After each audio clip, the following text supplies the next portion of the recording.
કાર્તકી અમાસની રાત હતી. ન તો આકાશમાં તારા હતા કે ન તો આકાશમાં ચાંદ. એકદમ સુમસામ રાત્રિ. જ્યારે સમસ્ત શક્તિઓ પોતાની ચરમસીમાએ હોય છે ત્યારે માં લક્ષ્મી નક્કી કરે છે કે મારે પૃથ્વી લોકમાં ભ્રમણ કરવા માટે જવું છે. માં લક્ષ્મી પૃથ્વી લોક ઉપર પહોંચે છે અને તે ગામે ગામે જઈને ભ્રમણ કરવાનું શરૂ કરે છે. ન તો તેમનો તેજ હતો, ન તો તેમને એકદમ સાધારણ સાધ્વીના રૂપમાં તેમની અલૌકિક શક્તિઓનો ત્યાગ કરીને તે પૃથ્વી લોક ઉપર ભ્રમણ કરવાનું શરૂ કરે છે. એકદમ સામાન્ય સાધ્વીના રૂપમાંથી એક પછી એક ગામમાં તે ભ્રમણ કરવાનું શરૂ કરે છે. કાર્તકી અમાસ હતી ને દિવાળીનો પર્વ સંપન્ન થઈ ગયો હતો. ક્યાંક ક્યાંક અમુક ઘરોમાં દીપક જલતા હતા, અમુક ઘરોમાં દીવડા ઝગમગી રહ્યા હતા. માં લક્ષ્મી એક પછી એક બધાના ઘરે જાય છે, પરંતુ કોઈ તેમને મીઠો આવકારો નથી આપતું. અમુક લોકો સૂઈ ગયા હતા અને અમુક લોકો જાગતા હતા, પરંતુ કોઈ તેમને આવકાર નહોતો આપતું. એક પછી એક ગામ તે ભ્રમણ કરવાનું શરૂ રાખે છે. માં લક્ષ્મીને એવું લાગે છે કે લોકો તેમને આવકારવા માટે આતુર નથી, કારણ કે તે એકદમ સામાન્ય સાધ્વીના રૂપમાં હતા. છેવટે એક ગામમાં જાય છે ને તે ગામમાં પણ તે દરેકના ઘરે ફરે છે, પરંતુ ત્યાં પણ એવું જ થાય છે કે કોઈ તેમને આવકાર આપતું નથી. અમુક ઘરોમાં અંધકાર છવાઈ ગયો હોય છે, અમુક ઘરોના દરવાજા બંધ થઈ ગયા હોય છે, અને જ્યાં અમુક ઘરોમાં દીવડા ટમટમી રહ્યા હોય છે ત્યાં તેમને આવકાર નહોતો મળતો. છેલ્લે જે આ ગામની બહાર એક જૂની અને પુરાની ઝૂંપડી હતી ત્યાં જાય છે.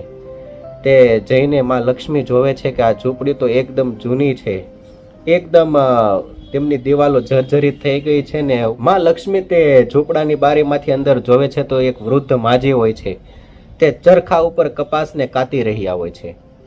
આ ઝૂંપડાની બારીમાંથી જ માં લક્ષ્મી કહે છે કે માં, હું આજની રાત તમારા ઘરે રોકાઈ શકું? એટલે વૃદ્ધ માજી કહે છે કે મારા ઘરે તમારું સ્વાગત કરવા માટે બીજું કંઈ ખાસ તો નથી, પરંતુ મારું દિલ વિશાળ છે. તમે અંદર આવીને આજની રાત તમે આરામ કરી શકો છો. એટલે માં લક્ષ્મીને આ વૃદ્ધ માજી અંદર લઈ જાય છે અને જે પોતાનું સુવાની પથારી હતી તેમાં માં લક્ષ્મીને કહે છે કે તમે અહીંયા સુવો.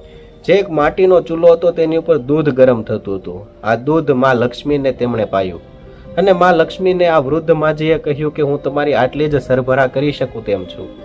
તમે આ મારી પથારી ઉપર આજની રાત સૂઈ જાઓ.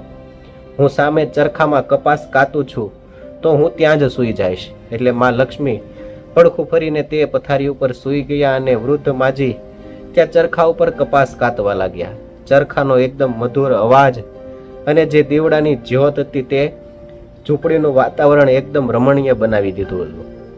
માં લક્ષ્મી ખૂબ જ પ્રસન્ન થયા આ વૃદ્ધ માજીના દિલથી.